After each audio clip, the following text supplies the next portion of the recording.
Well, well, greetings, all of you intrepid adventurers and storytellers. Thank you for coming to Friday night's Summer Fishtrap readings. This is the last evening of faculty readings before we head into the weekend, and I'm really impressed that all you folks came out, bundled up and came out. I think it'll be worth it. You'll have a great time. And of course, all of you folks who stayed at home, nice and cozy warm, who are watching at fishtrap.org on Fishtrap's YouTube channel, we're happy to have you. I'm Mike Midlow, program director here. I want to give you a couple treats before we start tonight. Our Summer Fishtrap professional photographer, Talia Philippek, just stopped me before. She's right back there, standing up. She said, you know what, I'm feeling generous. We always talk about how I always talk about how it's impossible to get author photos from our writers, you know, and it takes a while, and sometimes they send you the one that they had 15 years ago. Talia is offering all of you an opportunity to get your author photo tomorrow sometime. If you see her around and want to get your professional author photo taken here at Wallowa Lake, Talia has offered to do that for you for free. So find her tomorrow. Yeah, that's super cool. And then I was thinking about our theme, Our American Story, and I was here early this morning. I went home to walk the dogs, and I had this idea on the walk. I said, hey, I remember, okay, it's the 250th anniversary of the signing of the Declaration of Independence. I went, wait a minute, 8-year-old Mike Midlow was there for the bicentennial, and I was really into collecting the commemorative silver dollar bicentennial dollars. I wonder if I can find those. And you know what? I brought 3 of them to share with you.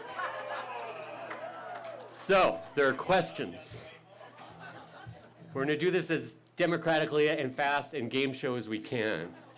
So, raise your hand. Who is on the front side of the silver dollar? No.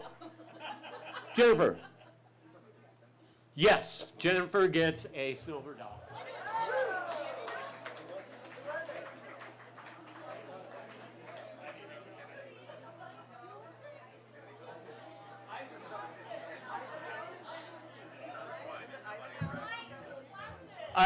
Eisenhower, Dwight D. Eisenhower. This one's harder than if you didn't know Eisenhower's on it. And Jennifer, you can't answer this question because you're holding 8-year-old Mike also got this beautiful, very similar silver dollar. As a matter of fact, it's identical. What pictures, what two things are on the back? You can use your telephone. Raise your hand. Do you know what two images are on the back of the 1976 bicentennial silver dollar? Lita. An eagle and a Liberty Bell. Half right. Yes. Wrong. Yes. What? Close. The space. It was a little bit before the space shuttle. Okay, so the Liberty Bell and yes. Yay! Indy gets the silver dollar.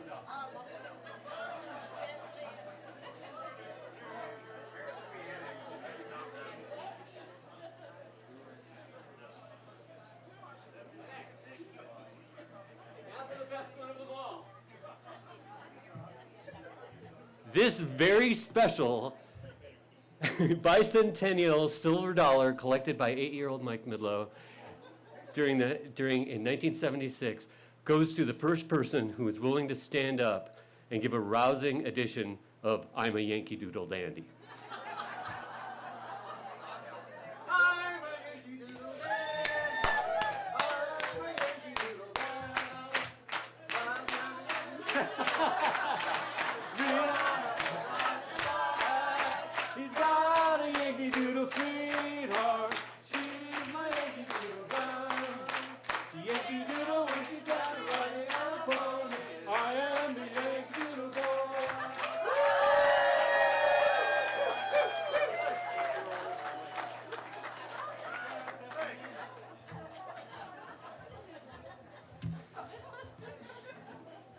Summer Fishtrap is made possible to you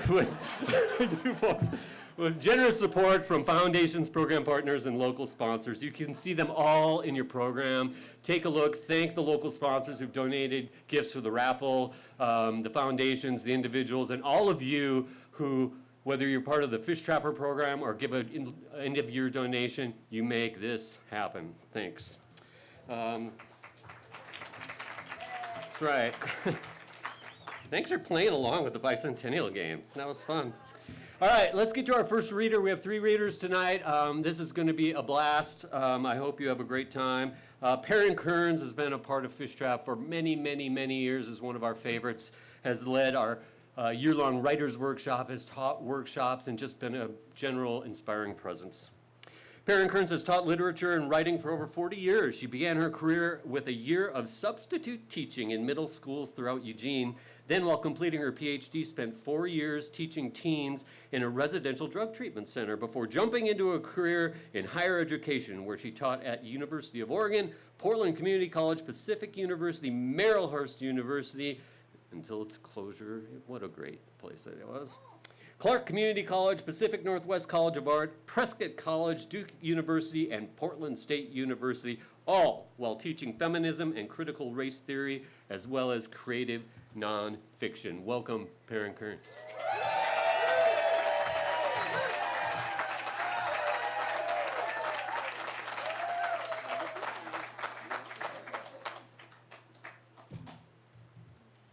Hello.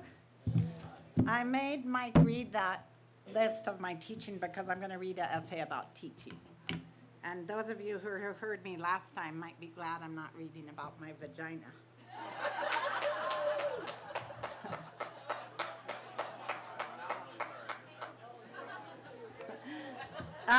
Before I start, is my sound okay? It seems really echoes to me, but okay. Of course, I want to thank Mike and Shannon and Jennifer and Janice and Nadia and all people who are fish trappers and donate to Fish Trap like we do to make this magnificent week for us teachers and for you students. It's really a great week, isn't it? Yeah. I've had the pleasure of having Janice and Shannon and Jennifer and Shannon's mom, Kat, in my classes, and they're all actually incredible writers, even though they don't parade it around. They're all wonderful writers. So I also wanted to give a plug for two of my year-long students who have published books this year. Daniel Dietz, they both published their manuscripts from the year-long. Daniel Dietz has this card out. You can order it. It's coming out in September from OSU Press. It's a book about, it's a book about book scouting and bookstores, and it's the best read you'll ever have if you're a lover of books. And then David Zerwowski, are you here? Oh, he's not. Oh, okay, David, hey.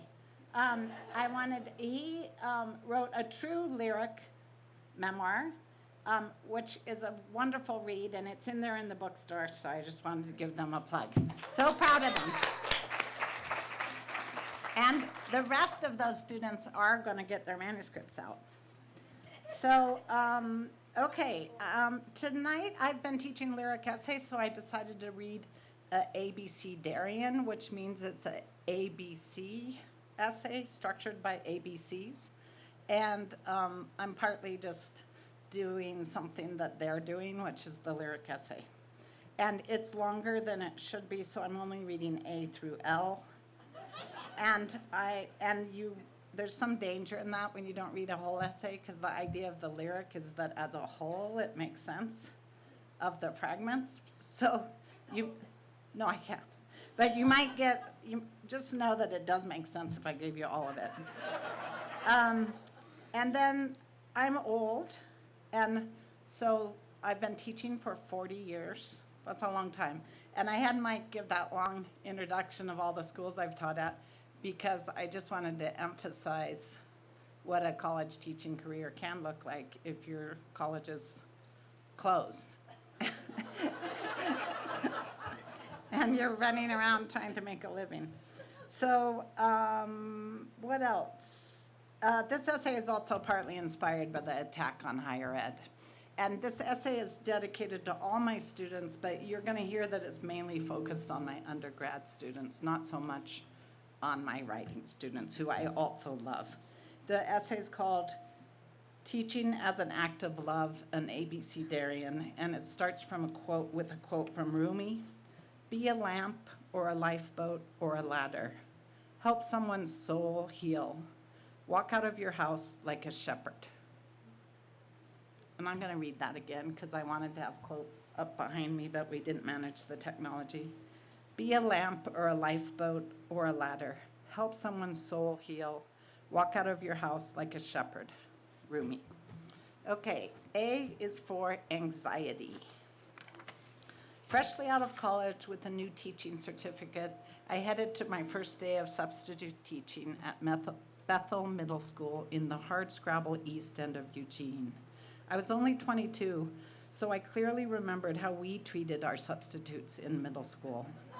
How Billy Crenshaw stole 30 mustard packages from the cafeteria, and while our sub was out of the room, put one under the leg of each chair in fourth period algebra. When we all sat down for class, there was an explosion of yellow. After I pulled into the school parking lot to face my day as a sub, I stayed in the car for a few minutes doing deep breathing exercises to try to calm my nerves. My students know these deep breathing exercises. My first period was a biology class, and we were dissecting frogs.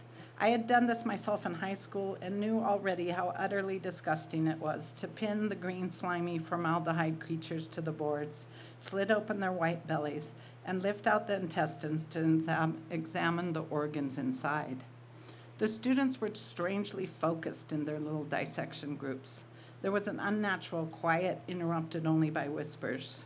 After cleaning up with the students, I moved on to an English class. So it wasn't until lunchtime that I found out that the school's covered outdoor corridors had been smeared with splayed frog bodies during the break after first period. No wonder those students were whispering. They had planned this frog gut attack on the school grounds. I wanted to throw up.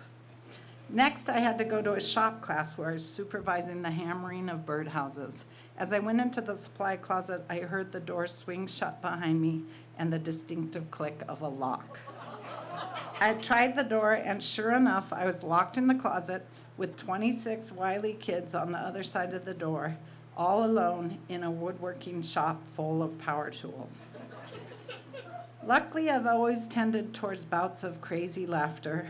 When I was 19, I had laughed so hard at my grandfather's open casket viewing that, that I had to leave the building. I had been the one to find him out in the field, the one to lean into his purple face, the one to give him mouth to mouth, the one to hear the death rattle. So my relatives pretty much forgave me for my hysteria. Now in the supply closet, the pressure had built to such a point that laughter racked my being with its ravage and tearing impulse. Too hard to think of stopping. The children heard this gasping coming from the closet, and perhaps thinking I had lost my mind or was dying, suddenly unlocked the door and stood in shock as they saw me step out with tears rolling down my cheeks and my body shaking. Right then and there, I decided I had to go to graduate school and get a PhD so I could at least embarrass myself in front of adults as the very worst teacher in the world. B is for bearing witness. I was a visiting professor at Pacific University, and I had to design an intensive course for the last month of January for English majors. I had recently read Alicia's Pratt-Noir's fragmented account of her torture in Argentina during the dictatorship. So I designed a class focused on literature written in response to historical atrocities. I gathered other texts, Elie Wiesel's Night, Camus' novel The Plague, Marguerite Duras' film Hiroshima Mon Amour, and some theory, Shoshana Feldman's Testimony, a collection about trauma by Kathy Caruth, Judith Herman's Trauma and Recovery. We started our time by unpacking the course's title, Bearing Witness. Bearing holds a lot of different meanings, giving birth, caring, enduring. Witness also is a layered word. There is an eyewitness, the dependency on seeing and listening. There's a sense of detachment. There's the legal witness on whom testimony might hang. Our discussion centered on examination of the role that language and narrative play in both telling the truth of atrocities and healing from the experience of them. As readers, we realized we were placed in the position of witness to the horrors recounted in the books, our own bodies impacted, our reading role complex and a bit disorienting. After this class, teaching became for me an act of bearing witness to my students, a practice of trying to see them clearly and listen to them closely, sometimes witnessing just to their learning, but often witnessing to the delights or the wounds that life had already offered them. I added this next section in the middle of the night last night because I realized I would never get to R, which is racism, so I wanted to put part of it in here. So now I also have to write that B is for Black. When I started graduate student school, there was only one Black faculty member in the English department at my large state university, Ed Coleman. He loved Bob Dylan and taught a popular course on Dylan's lyrics, but he found himself as the sole representative of Black literature in the department. As I moved into my profession, I was interested in the tensions surrounding discussions of race in higher education. It was extremely rare to find Black faculty members in English departments in Oregon. So when asked again to offer a month-long class, I designed a course on African American autobiography, starting with slave narratives. I can't tell you how many times at the beginning of the term, the students in this course would tell me that racism was a thing of the past. And this is way back in the 80s, 90s, 2000s, early 2000s. They never seemed to feel the same way at the end of the term, though. We read Frederick Douglass, Harriet Jacobs, Solomon Northup, Richard Wright, Zora Neale Hurston, James Baldwin, and later, Ta-Nehisi Coates and Claudia Rankine. Race theorists like Henry Louis Gates Jr., Bell Hooks, Barbara Christian accompanied our explorations of the systemic racism that surrounded us. Often people thought it was strange that I was white and I taught classes in Black literature, but I always told them that someone needed to be teaching this body of literature in our predominantly white universities. I would draw on Audre Lorde and Toni Morrison, who both wrote about the necessity of not always making the marginalized culture teach their culture to the whites. When the Black Lives Matter movement took place in 2020, a black student from one of my, or was it 2019, the spring, anyway, the year might be wrong. A black student from one of my past classes emailed me. He told me that his understanding of systemic racism had prepared him to teach others in the front line of the protest in Portland exactly why they were there.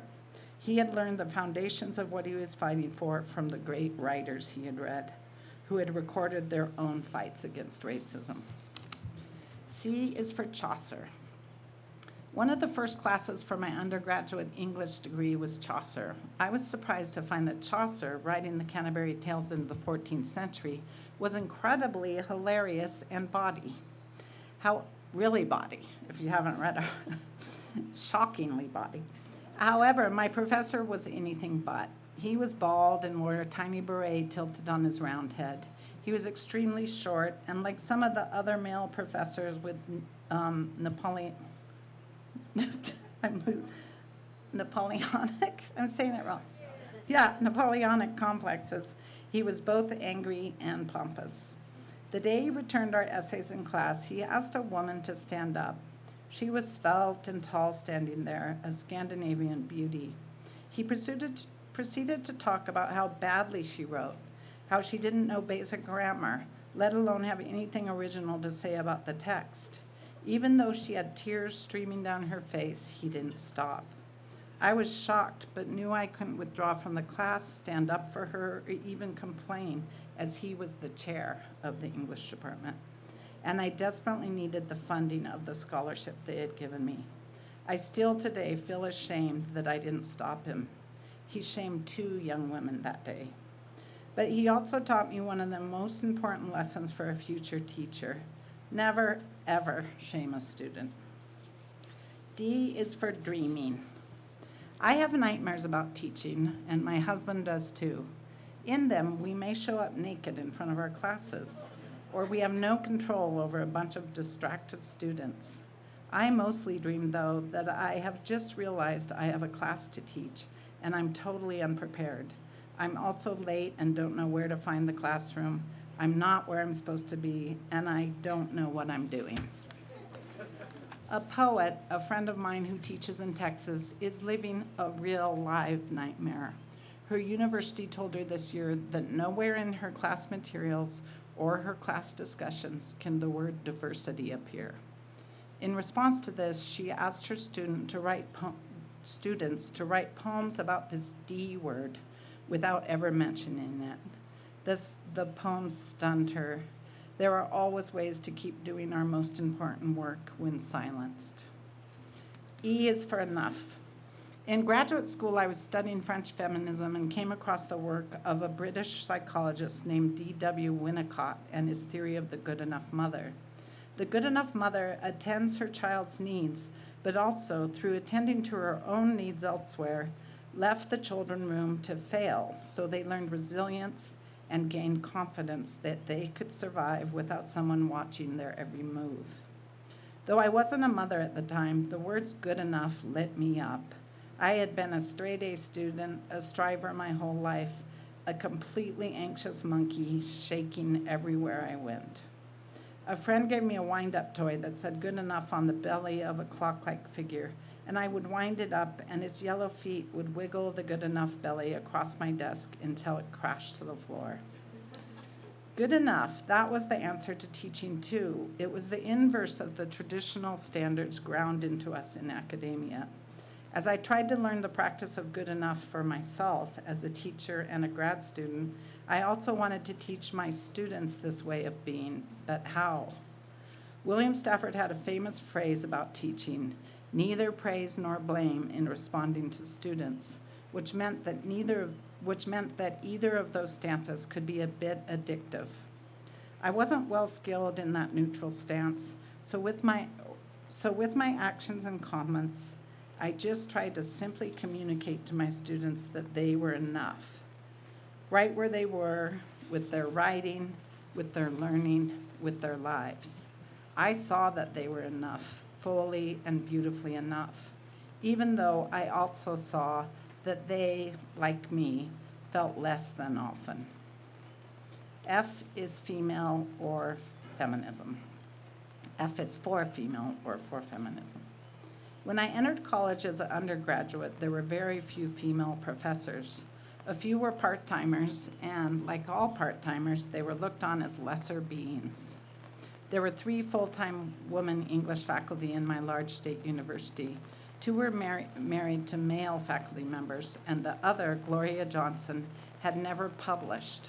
So there was a pervasive feeling of pity about her from the other tenured faculty. Can you guys hear me with the rain? Yeah, okay. Gloria was the best Shakespeare teacher I ever had. Her love of the bard shone through as she stood in front of us, a tiny wisp of a woman holding the Herculean Riverside Shakespeare in her arms like a giant baby, and leading us line by line, scene by scene through the plays, often with tears in her eyes at the beauty and power of the words. By the time I was in graduate school in the mid-'80s, the feminist movement was in full swing. Women had only had the vote for 60-some years, and they had only been able to keep their own wages and own their own property for 80-some years. Studying women writers, Virginia Woolf, Zora Neale Hurston, Hilda Doolittle, Sylvia Plath, Simone de Beauvoir, and many more, taught me about women's positions as the second sex all over the world, not just at the university. C, O for oppression. G is for guns. When the phone rang in my office on a hot summer day, I was one of the few people in the building at the small Catholic college where I had finally landed a job as a professor in the English department. Most of the faculty hadn't come in for the day, as we didn't have classes in the summer. But I, being a perpetual goody-goody and knowing we were on a 12-month contract, was at my desk, having deposited a crying son to the summer camp he hated. When I answered the phone, it was my student Mike, an older student, a vet, a poet, who told me that he was sitting with a shotgun propped up, ready to put in his mouth. I'm wondering if you could help me not pull this trigger. I didn't know the student well, but I knew enough to keep him talking. I asked him about what was going on, what he needed, what we could do together to help him. After a half hour on the phone, listening to how his girlfriend had become an opiate addict under his guidance and was now driving him crazy, listening to him talk about his own chronic pain in his shoulder from an injury in the Army, I finally asked if he would mind if I put him on hold while I went and tried to find the phone number for the suicide hotline. I hoped I could find real help. I ran down the hall and knocked on the dean's door. Luckily, he was in, and he found me. He found me the number I needed, telling me that the dean of students was gone for the summer, so I was on my own. I returned to Mike and gave him the hotline number, and I also told him what I knew he really wanted and needed to hear. Mike, you are a wonderful writer, and the world needs to read your poems, so please don't take your life. I need to end section G by saying that guns should never be part of a teacher's ABCs, and yet tragically and terrifyingly, they are everywhere in our classrooms, killing students and teachers. H is for humility. I often find that my students know more than I do and can write better than I do. I is for imposter. As a professor, I have often felt like an imposter, and many of my female colleagues have told me they have felt the same way. We wonder how we dare to act like we know anything at all.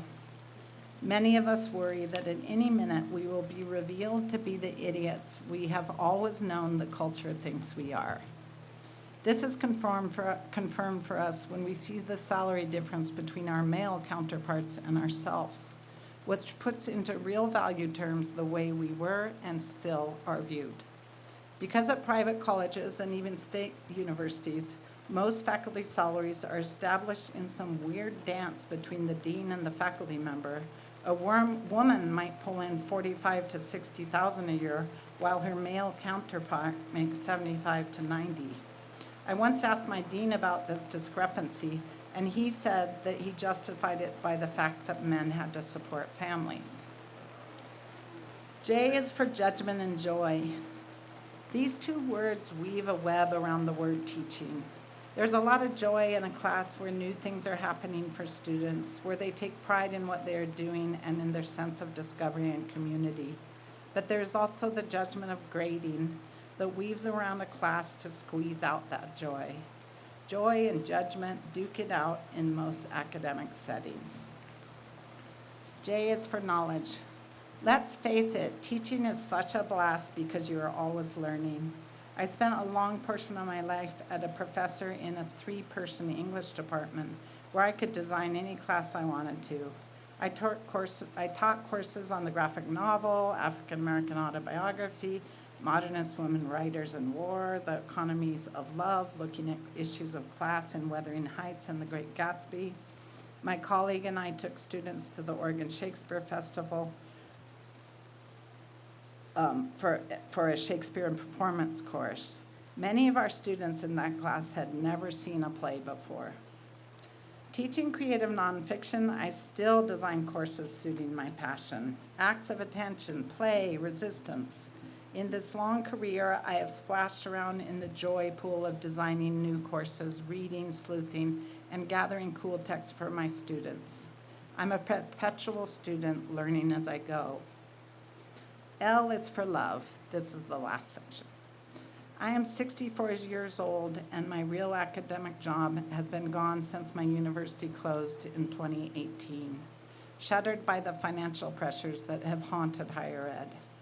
I went from being an associate professor to an adjunct overnight. I was back where I began. This past term started like all the rest. I had 2 sections of the same critical theory course at my public university, and both were online. I asked the 50 students to make videos for their introductions, and I watched them, or read their stories, as some can't stand to show themselves. Juan, whose parents came through the desert to the U.S. to give birth to him so he could be a U.S. citizen. Tammy's, whose Vietnamese immigrant mother made her work in her nail salon most days, but who dreamt of becoming a dentist. Renee, formerly Ron, whose parents kicked her out for being trans, and who now was struggling to not slip into homelessness again. As always, my love surges up for these students who are trying to get their education. They work full-time, they have kids, they are sick, they suffer from anxiety, they have chronic pain, they are athletes, they are immigrants, asylum seekers, and refugees. Through it all, my students amazingly keep going, keep learning, keep growing, and keep dreaming. Layered with all these current students are all the students I've known through the years. The older veteran going to school with borrowed money until he can get his Social Security. The young widow returning to school to find a career to make her own wages. The dreamy young woman wanting to write romances. The businesswoman with breast cancer returning to school to fulfill a dream of earning a college degree before she dies. The epileptic, always accompanied with his service dog Zeppy, who barked every time her master read out loud in class because the dog sensed something had changed in her student's physiology. Not every student's story was a hard one. Some are just simple stories of wanting to go to college, but they all held some kernel of the American dream. So my overwhelming feeling as I sat at my computer after 40 years of teaching on the first week of the term was love. Deep and swelling tenderness sent over digital airwaves of online teaching to each and every one of these brave students who, by one class after another, try to improve their lot in life. After all these years, I still overflow with love. Thank you.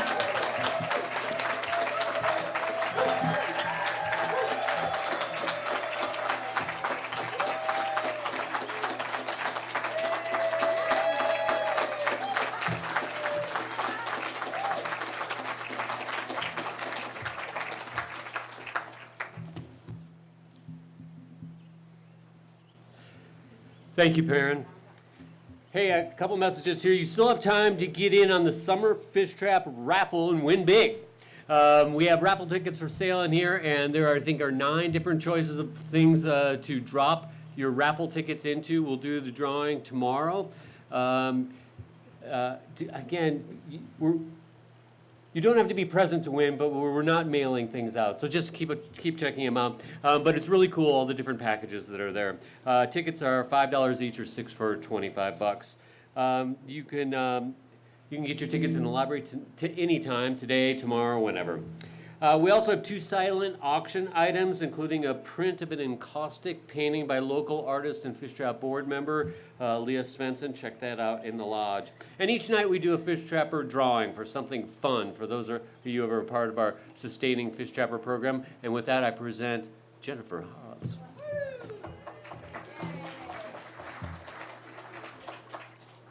Let's see. Melissa Bush.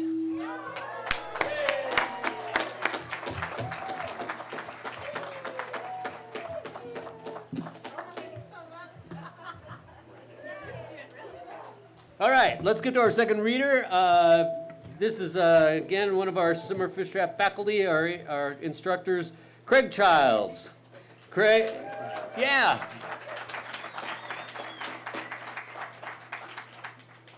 Craig Childs is a hopeless tracker of wonder, a writer and wanderer living in Colorado near the Utah border.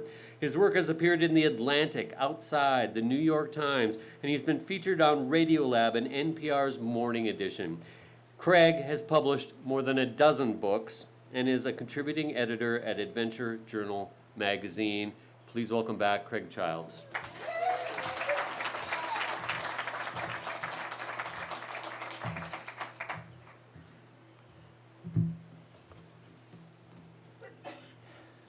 Bless you. Bless you, Perrin. You totally distracted me, Perrin. I forgot that I was coming up. Thanks a lot for that. What was I going to say? I was going to say that I would rather you don't look at me up here. I would rather that you look past me out into the forest behind me, where dusk is starting to move in and the shadows are starting to come through the trees. I would rather you let your imagination travel out there, up into these mountains where the mist is floating around right now, and the shadows, like ghosts, are starting to grow into twilight. This is the hour of the mountain lion that is starting, the hour of the cougar. I wonder, do you hear me right now? Probably close enough to hear the echo of my voice somewhere in these trees. We'll never see it. It's out there, gliding through the shadows right now, starting to move. The hour is getting darker, and the mountain lion is approaching, but not close enough that we will see it. I wrote about an encounter in a book of mine, an encounter that I had many years ago, where I was alone along the Arizona and New Mexico line, and I was at a water hole, this muddy old cattle tank down in the bottom of a draw, where there were fresh tracks of cats, moon-shaped tracks, clawless, rounded.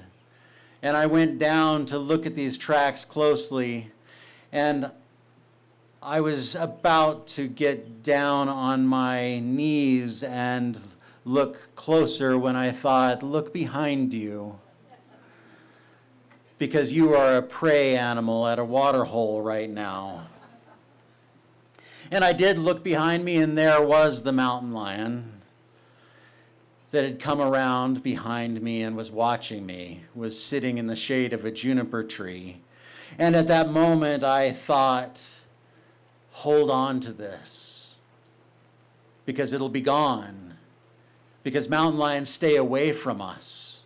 The cougar, the catamount, the panther, this is an animal that avoids us adeptly, that is so good at remaining invisible that any second it's going to leave. But what happened is that it stood up and it walked straight to me, came straight to me at this waterhole where I couldn't step backwards without stepping into the mud and falling over backwards. And as it came to me, that feeling of hold on to this ended. Replaced by a feeling of, oh, this is how you die. And I was terrified. It was beelining straight to me. It was looking right through me, looking through my bones, through my organs, as if it could see everything about me. And I had a knife on my hip that I pulled out. And I held this knife forward and I froze myself. And maybe I should have shouted, maybe I should have done something else, maybe I should have talked to it. But it seemed so close and so fast that it was the only thing that I could think to do. And that knife is still welded into my right hand today. I can still feel the butt of that knife in my hand as I froze myself at the edge of this waterhole. And the mountain lion came straight to me, and my body said, "Turn around and run. Run as fast as you can." My muscles wanted to flee, but my mind said, "Don't. Don't move." What was I going to do with that knife? I have these images, these fantasies that I could fight somehow, that I could save my life, which is possible. But I think that knife would end up on the ground in a quarter second, that I would not be able to fight. The mountain lion came up close to me, probably within 6 feet, and stopped there. Stopped maybe because I didn't turn and run. And I just stayed locked on it. And it moved around to my left, and I moved with it. It moved to my right, and I moved with it. And I showed no fear. I showed no anything. I was blank. I was stone. I was ancient. I wouldn't give it anything, even though I was so afraid I could have vomited all over myself, which maybe would have been a helpful thing to do. I don't know how long this went on. It went on for some time, maybe a minute, maybe 2, maybe 10 years, maybe 100. It's hard to read time in those moments. After long enough, the mountain lion turned and left.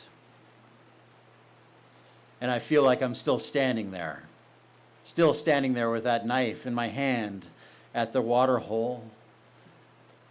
And when the cat was gone, all that fear spilled out all around me. I could feel it leaving my body. I wrote about this in a book called Animal Dialogues, and as I wrote about it, the writing was about life or death. That this is it. This is the peak of living and dying. This is the moment that we are human, that we are meant to survive or meant to die. And I look back at that and I think, was I correct in my assessment, or was something else going on? The first time I told this story to an audience was not much later. I was working as a base camp cook at a paleontology excavation in southern Colorado, a Pleistocene cave excavation. And this is how I get a lot of my stories. I go in clandestine. I get myself hired on as a cook. And that's where I kind of sneak in and get my stories. And one night at the fire, I stood up and said, "I've got a story." And they wanted to hear what the cook from the base camp had to say. And so I told this story. I told it because I knew I was talking to animal scientists and paleontologists, and this is how I would find out what actually happened, by telling this story and hearing their reaction to it. And I told it in a way that just drove it home for them. I stood in front of them with that knife in my hand. There was no knife in my hand, but I was in front of the fire going, there I was, no shit, life or death. It was me or the cat, and I'm going to kill that cat if it tries to take me. You will not take my life. That is what I was feeling, and that's what I conveyed there in front of the fire. And after the story, I just waited at the edge of the light of the fire to see who would come to me and talk. And the person who came up to me first was the one I was most afraid of. Her name is Dr. Elaine Anderson, who was she was kind of a celebrity at the camp, and her study was cats. and she came up to me wringing her hands, and she walked up straight to me, much like the mountain lion had, and she stopped just short of me, and she said, I think the kitty was curious. And then she stepped aside. And those words have rung in my head ever since. I think the kitty was curious. And then the person who came up right behind her was her protege, this woman named Sue Ware. And both these people have become dear friends since then. Sue Ware was this bear of a woman with an intense, intense gaze. And that was like having the mountain lion come up to me. And she marched straight to me, and I thought, do not fall over backwards. And she stopped just short of me, and she said, I enjoyed your story.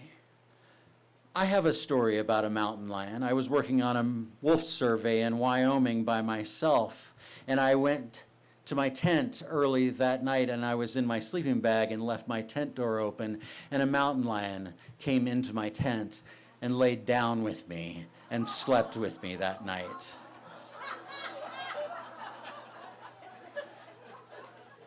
And I looked at Dr. Anderson, who smiled and went,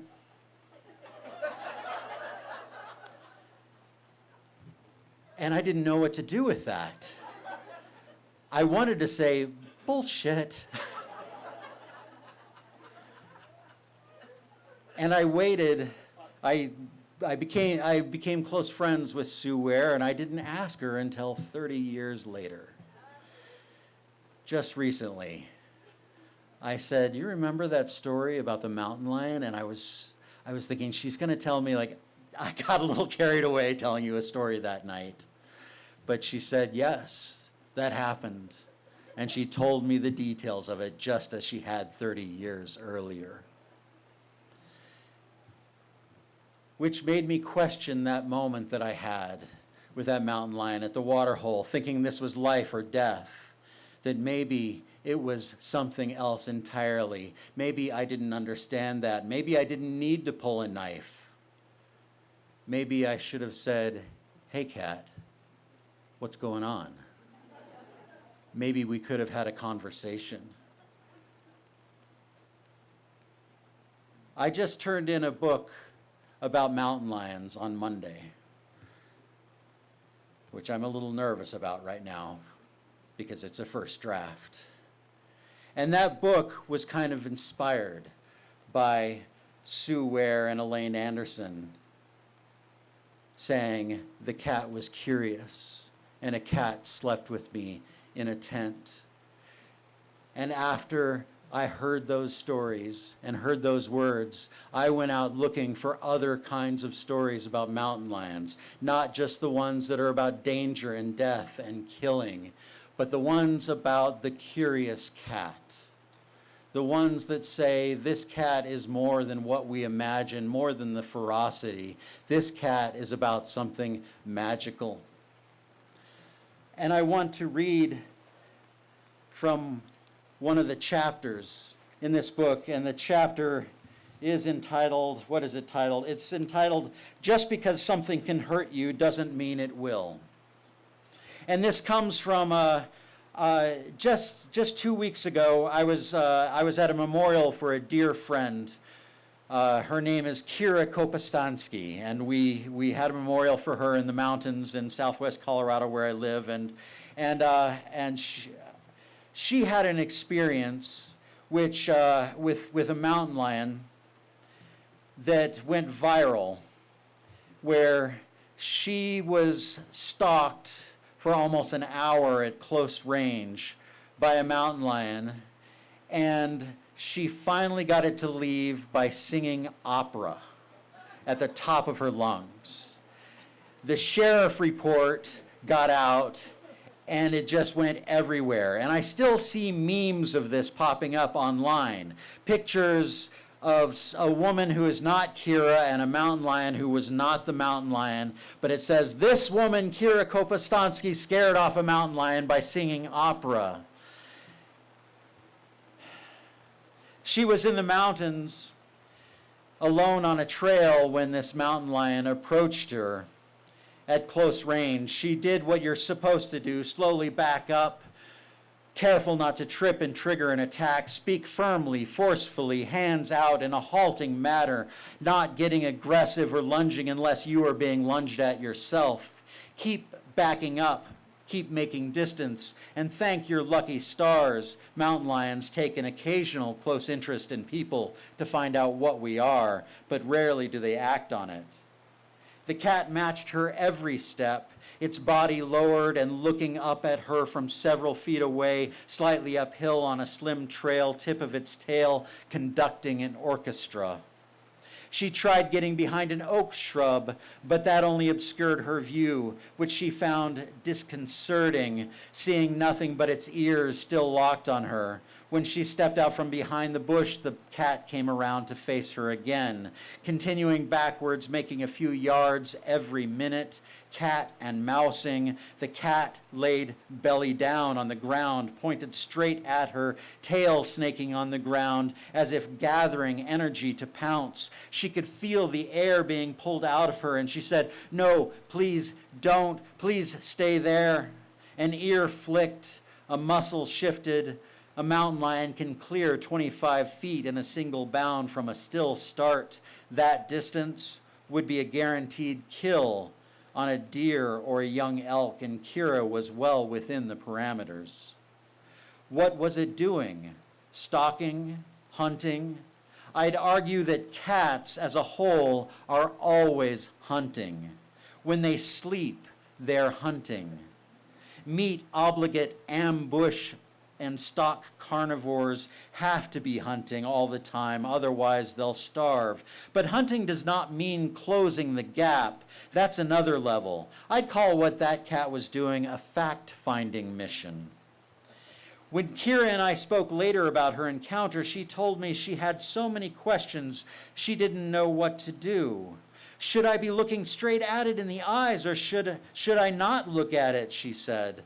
I know with dogs that can be threatening, so I was kind of looking at its shoulder but not straight on. If I wanted to be intimidating, I could do that, or do I act nonchalant? Do I act like prey? Don't act like prey. Try not to act scared. She was afraid she was going to die, having trouble imagining any other way out of this. Knowing statistics of how few people are actually attacked would not help her. The chance of being killed by a mountain lion put at 1 in a billion. The estimation is dubious considering the variables involved, but it does give a sense of scale. Operating heavy machinery is dangerous, and comparatively, a mountain lion is not. Animal danger gets more press because it's scarier to think about than being killed in a car accident, which we're oddly used to. Whenever you see the words attack or stalk in headlines, take them with a grain of salt. A mountain lion might follow you. They're inquisitive, but we are not target prey. We are all wrong for them. Light bulbs for heads, bodies shaped like bowling pins. No tail, appendages like a spider's, but fleshy and weirdly hinged, allowing us to flail in all directions. Our best defense is to be as human as we possibly can. Kira dug her phone from her pocket, and she took one step back and another. Seeing she had a ray of signal, she dialed a friend who could advise her perhaps on how not to get herself killed. The call went to voicemail, and she left a message. Okay, hey Nicole, it's Kira. I'm just calling. I'm on a standoff with a mountain lion at the moment, and it's laid down, but it's still watching me, and every time I back up a little, it seems to get up and kind of follow me, and I'm really nervous, and I'm not sure what to do, and I'm just kind of talking to it to make myself calm. I thought we had some ideas. I think I'm going to just try to keep backing up and keeping my front to it and not my back. Okay, I'm up actually. I went up the trail near the Down Valley Park, up the tree, and then I kept going farther past the regular trail and way up high. Okay, so, oh my goodness gracious. So remember, I've been here for about 10 minutes, and it just keeps on staring at me. It's about 15 feet away, and inches closer when I back up. It's getting up now. Okay, I'll see you later. Bye.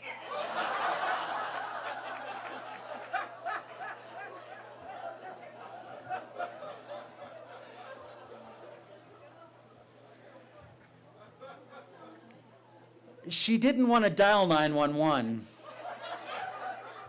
What were they going to do? Come and kill it? As the cat stood to full height, bigger than she was ready to see, it stepped forward and she stepped back, her head swimming in alarms.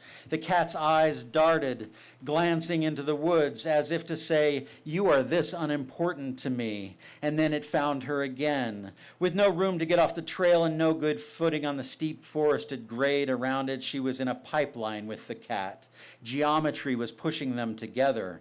Where the trail switched back, she cut into the forest, putting trees between her and the lion, losing sight for a moment, thinking maybe she was getting away. When she reached the next landing on the trail, the cat was coming around the bend, sticking to the trail rather than bushwhacking, knowing exactly where she would go. Like being chased across a chessboard, she couldn't find a break. She picked up a naked tree branch and waved it, but the cat's attention didn't change. She was exasperated. Almost an hour had passed at this point since she made her desperate phone call, and she was going so slowly she'd not reach the trailhead by dark. What she came up with finally was being as much herself as she could possibly be. She sang opera, Bizet's famous aria, and she sang it loud and off-key, butchering the French, giving it every damn thing she had. Le marathon ne se rappelle que non épée à partager.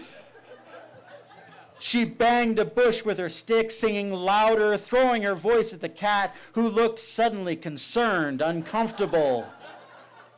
With ears cocked to the side, it backed away, giving her space, crouching at a distance as she kept singing, and then it was gone. Close encounters like Kira's are not common, but they are certainly not unheard of. Videos have been taken of this very circumstance, and they are invariably taken with a phone stabilized atop a drawn firearm, like a single-player shooter video. The cat is stepping over logs and rocks at molasses speed, and the person doing the filming is in the retreat at the same pace, shouting and cursing, which the cat barely registered, its senses taking in every shift and variable. The videos are intimidating to watch. It took some nerve to be that person. Big pads of paws spread as they touch ground, tail painting a picture of what's going through its mind. The mountain lion doesn't know phone or gun. And these videos play out more or less the same. The camera drops, the gun fires once, twice. And the next image is of a cat on its side flopping around, tail striking the air. It has a hole in its face, a bullet through its brain, hind legs gathering and springing as if trying to flee. That's what Kira couldn't imagine. She's the kind of person who would have given herself to the cat rather than have it die.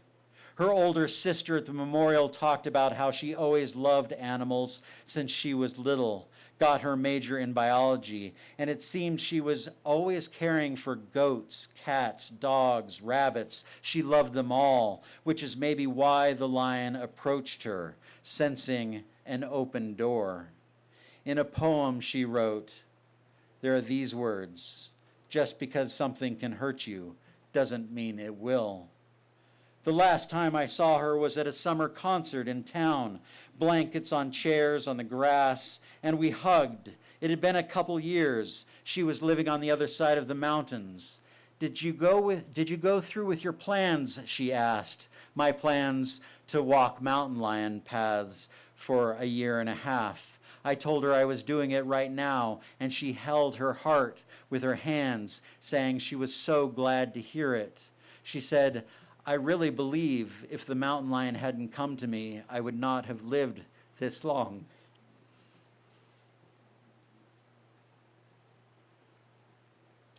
The cancer was in her breast, diagnosed a few years after the encounter.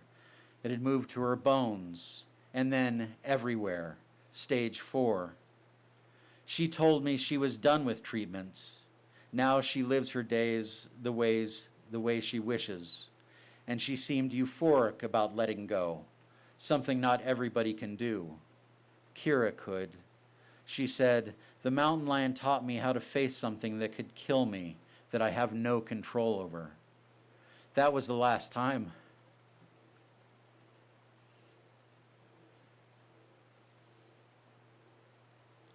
That was the last time I hugged her, and she felt strong, like she'd come through a journey. At the mountain lake, we put black, smooth stones into a stainless steel bowl of lake water, each one a memory, someone touched by her. And when I stepped up to add a few stones, naming this person and that, the last one I said was for the mountain lion who met her in the forest, who saved her life. Thank you.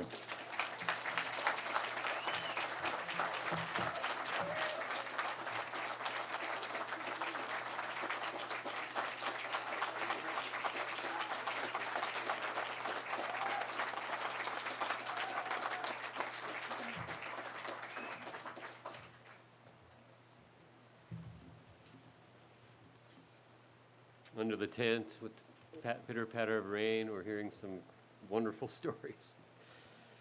Before we get to our final reader, I want to let all of you who are registered for Summer Fishtrap, part of the Summer Fishtrap crew, a little bit about tomorrow's schedule before you scamper off. Tomorrow is your final workshop session.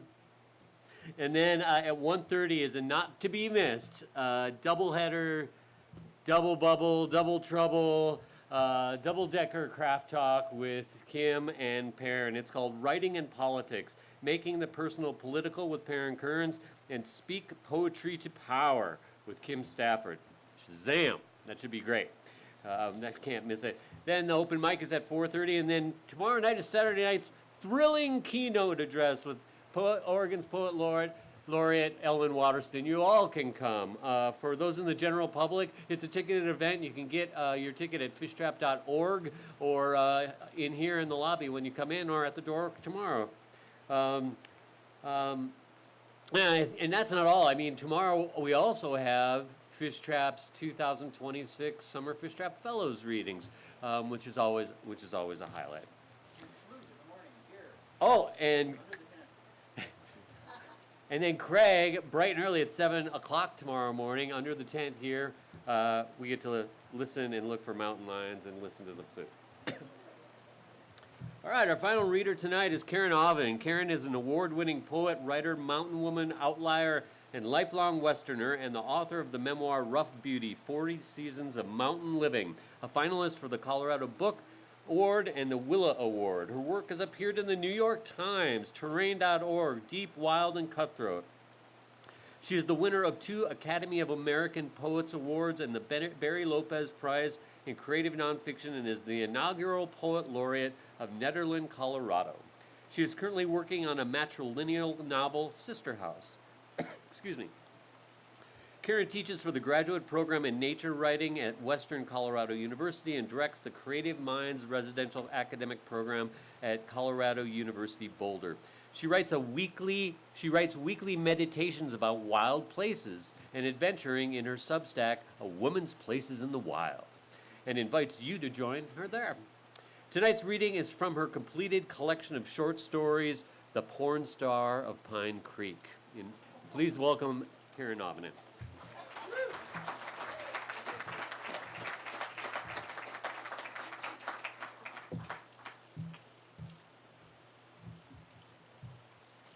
Thanks, Mike. So I've been listening to these wonderful readers, and I have been drinking a lot of water because I get dry, and now it's raining, and I have to go to the bathroom so bad. So let's see what happens here. Thank you, Shannon and Mike and the staff and all the wonderful people who are here, my students, your students, our students, the public. It's really, I love being at Fishtrap, so thank you very much. I'm going to read this excerpt from a short story called The Karate Boys. And I just want to make a note that it was written before there were cage matches on the front lawn of the White House. I swear to God, I made it up first. The karate, yeah, it's my fault. It's actually mountain men. So I was talking earlier this week about living in a small mountain towns, and my stories come from those folks. And this story is told from the town's point of view because that's how mountain towns are. Everybody knows everybody's business, so.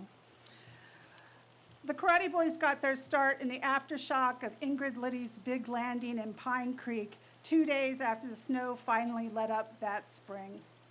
Donna had booked a band at the Merc and made her special spaghetti dinner, an annual gesture meant to celebrate the first inkling of thaw.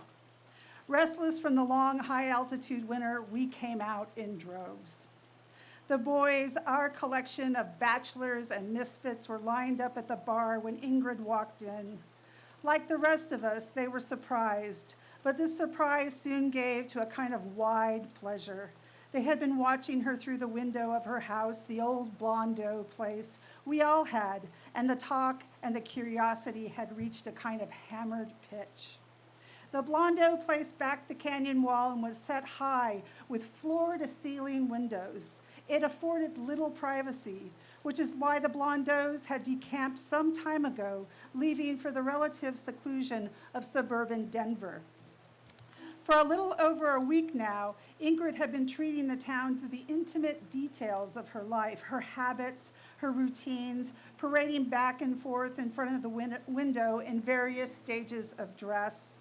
Sometimes underwear and a t-shirt, sometimes a tiny tank top and pajama bottoms or hip huggers. Most of us were amused, but as always, there was suspicion and wagging tongues and the usual wondering if she would last. Ingrid was tall and hippie like a woman born to horses, and she announced herself to us with a wide, shit-eating grin as if she'd come home after a long absence. She wore a fringed jacket, Davy Crockett style, green crocodile skin boots. It was some getup. But her jeans fit and were faded in all the right places, so we knew that she wasn't wearing an approximation of the Cowboy West, like so many people passing through. We had heard from the postmistress that Ingrid had come from Washington, D.C., and that she had worked for the president a long, long time ago. And recluses and mistrusters of the government whispered that she was CIA and we'd better watch out. But most of us just let the curiosity burn a little longer and a little harder and waited. Ingrid walked right up to the bar that night, ordering a pitcher to pass around to empty glasses, and that made all of us like her immediately. People in Pine like generosity and familiarity, and we had a way of instant kinship with one another, bound as we were between the narrow confines of the canyon walls. Plus, we like to think that we were more understanding and more forgiving, more laid back about people's excesses and obsessions than bigger places. It was a philosophy born of survival and the sometimes uncomfortable closeness of small town living. When your community numbers in the low 100s, it's wise to just let a lot of things go. The boys cleared a path for Ingrid, but they ogled her outright. "I'll be damned," said Rooster, gesturing from behind the bar as she approached, and in unison, the rest turned. Jimmy looked up too. Later, he would say he was watching the way the fringe followed her arms and the sides of her body like small, thin birds that had been startled, then gathered. Jimmy was a poet, of course, and maybe a little too tender for his own good. He built sailboats for a living. It was a kind of wild, irrational thing to do in an arid, landlocked state. But Pine was full of people with such notions. He spent his winters building one sloop all the way to the rafters of his double-high garage in Upper Maine, and then he put the boat on a trailer and put it in the 4th of July parade, which for us was the first real event of the summer. After that, he'd deliver the boat and take the rest of the year off, spending a good deal of it leaned up against the bar at the Merc, or when he wasn't in Belize or Guatemala. The winter had gone especially bad for Jimmy. His ex-wife had married Howard Long, the mayor of Jamestown, a mountain town even funkier than ours, and he had been moping around a little lonely. He had been leaning over his beer, whispering poetically, saying it was time to get himself good and drunk, and that the winter had been terrible and cruel, and he was especially restless this year, waiting for the returning sun to come back over the southern lip of the canyon wall, for the warm winter to unfreeze the sadness and inertia that lay heavily upon him.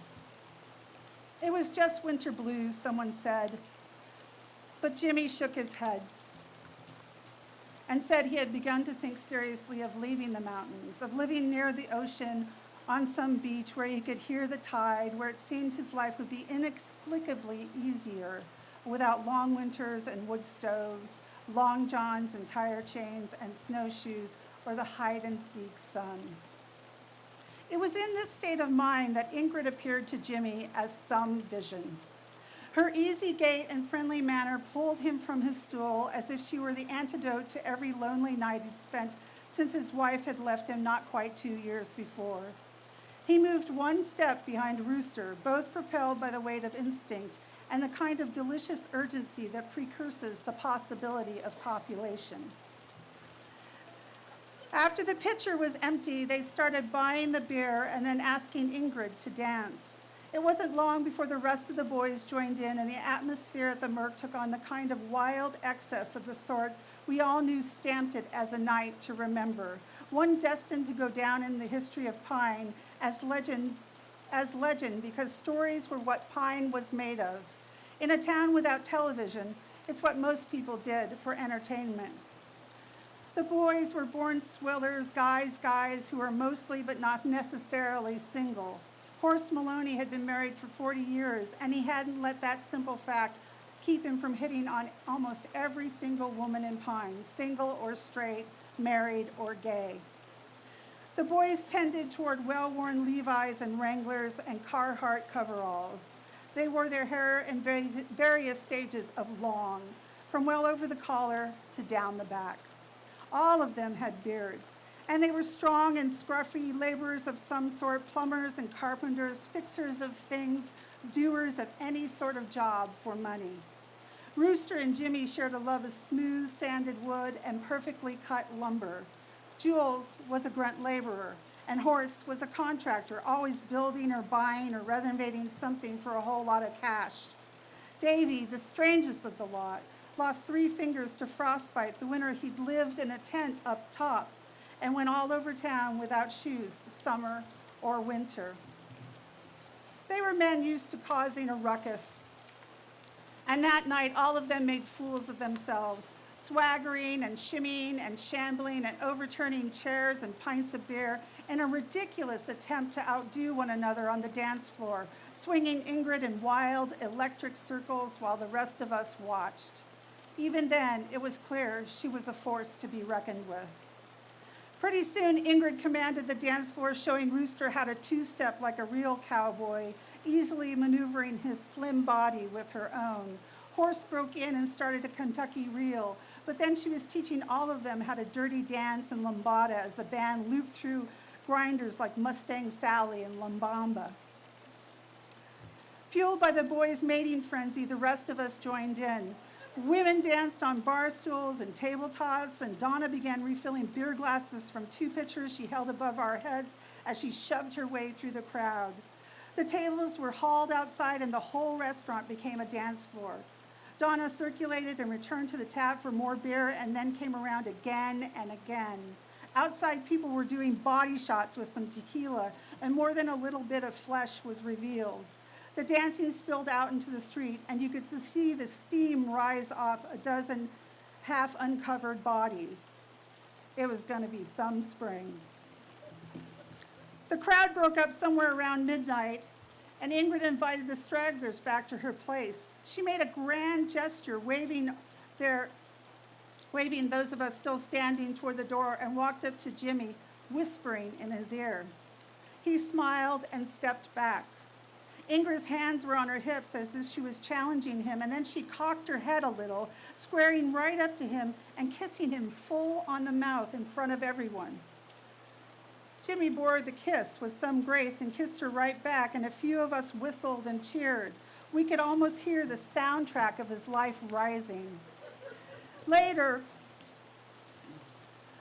when he told the story again, he would say she smelled fresh and a little salty, just like the sea.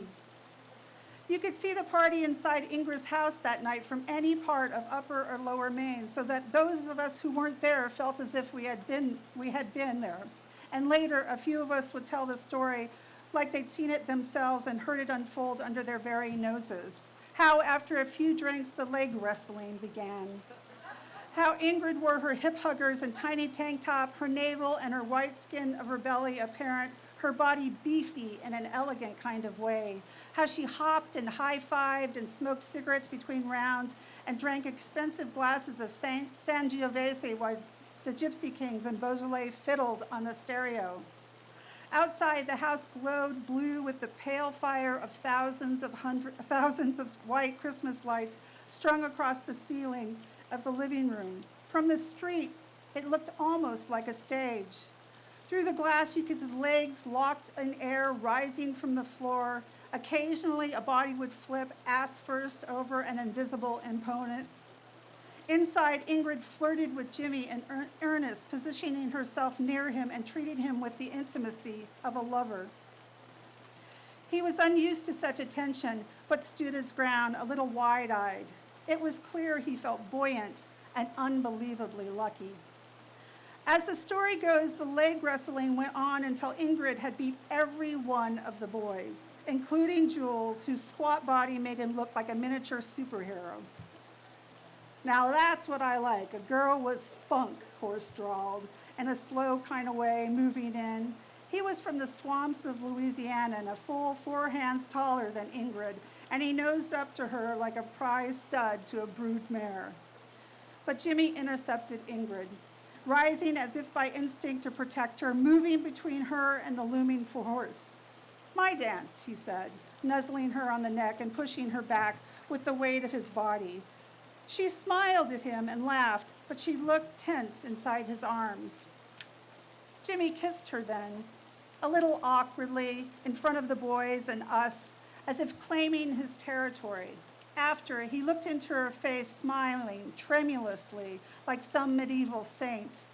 In return, Ingrid's smile turned crisp, and she pushed him back, and then, as if in slow motion, caught his arm and spun it around his body. He orbited away from her, and she swiped his legs with her own, pushing the side of her flat hand into his neck and then punching his chest. He fell to the ground, surprised. "You're dead," she said. The boys roared. I guess she shows you who wears the pants, Horace said. Jules picked Jimmy up by his shoulders and shoved him forward. Get back in there, he said. But Jimmy shrugged and said, I don't fight women. Then fight me. I'll whip your ass, cried Rooster. He was high and happy and drunk on too much beer, and his image of him had grown in his mind proportionally. He squatted and then kicked high, surprisingly high, and fell back to a squat, his fists raised. Jimmy tackled him instinctively, wrestling Rooster's slim form to the rug. They fell with a thud that shook the table lamps and went at each other, snarling and ripping and rolling. Even if Rooster hadn't been so drunk, it would have been over soon. Jimmy was strong and muscled. His shoulders and chest were thick, but you didn't see it right away when you looked at him. There was something obliging about him. He didn't carry himself like most of the other boys in that cocksure way that heaved from the groin to the chest. Jimmy was quieter, less flashy, but apparently no less a brute when the time came. And Rooster had underestimated Jimmy. Jimmy pinned him savagely, thrusting his face into the rug and pulling his arms up behind him. That's nothing, said Jules, pushing Jimmy off Rooster. Fight me! He swung and caught Jimmy in the cheek, knocking him over. Suddenly the atmosphere changed, and we could all see what was coming next.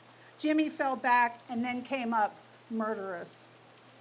Wait a minute, guys, yelled Ingrid, but it was too late. The two men rose and collided like rams. Hold on now, cried Horace, but he was too slow, and Jimmy fisted Jules to the gut, then clipped his shoulder and chest with his elbow. Jules looked up stunned as Jimmy kicked high, aiming for the center of his chest, but deflecting to his left shoulder at the last minute. There was a popping sound, and Jules went over with a grunt. I win, Jimmy said, looking up at Ingrid as if he hadn't, but she smiled back, grinning ear to ear. Jimmy stepped forward, kissing Ingrid with the full force of a blow. Then he walked out into the night.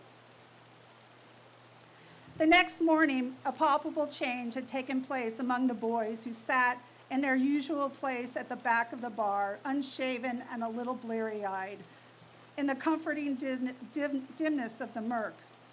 Jules was quiet and thoughtful, for once holding his arm to his chest. The rest talked as if men come to a new religion. Davy and Rooster recounted each fight, exaggerating, of course, taking turns to make each loser seem more pathetic. Only Jimmy was absent, and soon the talk turned to Ingrid and her apparent skill. She decked him, man. I mean, wham, and Jimmy went down, said Davy. Never seen a woman do that, said Horace, a little sad and a little suggestively. Except your wife, said someone, and we all laughed. I knew a gal once who trapped gators in the swamp, said Horace, ignoring them. Tough little thing, could bring even the mean ones in, taller and bigger than her. Lucille, that was her name. We called her Lady, because if she could skin a gator, we weren't sure what she could do to us. She was something, I'll tell you what. A gal like that makes for a good role, he said dreamily. A little spark, you know what I mean? Well, here's the deal with Ingrid, said Davy importantly. She knows karate. Well, that's a whole bonfire, said Horace. You mean that kung fu hi-ya stuff, said Rooster? Davy nodded. I guess she trains for fights. I heard her ask Jimmy to come to practice in Boulder. Said it would kick his butt. Horace laughed. Ain't that romantic? And Rooster said, oh, Jesus, Jimmy's going to get whooped. Davy continued, wringing an innuendo out of everything he had heard, giving up all the bloody details, timed handstands and hundreds of sit-ups and kicks and punches to the stomach. We all sat and listened, but a fevered pitch began to burn in the boys. You could almost see them imagining the raw power lurking in their own bodies. And then Davy described the fights that ended with each workout, full contact sparring, and the boys were lost. He said those two little words, full contact, and their eyes shone. For one glorious moment, each boy imagined the lethal weight of his own body against Ingrid's or colliding with another. There's a practice tonight, said Davy. It's down at the Salvation Army. Hallelujah to that, brother, said Rooster. And it was like that scene in Gone with the Wind when someone announces the war at the picnic and all the men leave that instant, saddling up and riding away to glory. "Oh, I'm there," shouted Jules, and he pumped the air ridiculously with his good arm, still holding the other close at his side, high-fiving his twin Davy. The other men nodded and raised their cups and smiled, and that was how the Karate Boys were born. Thank you.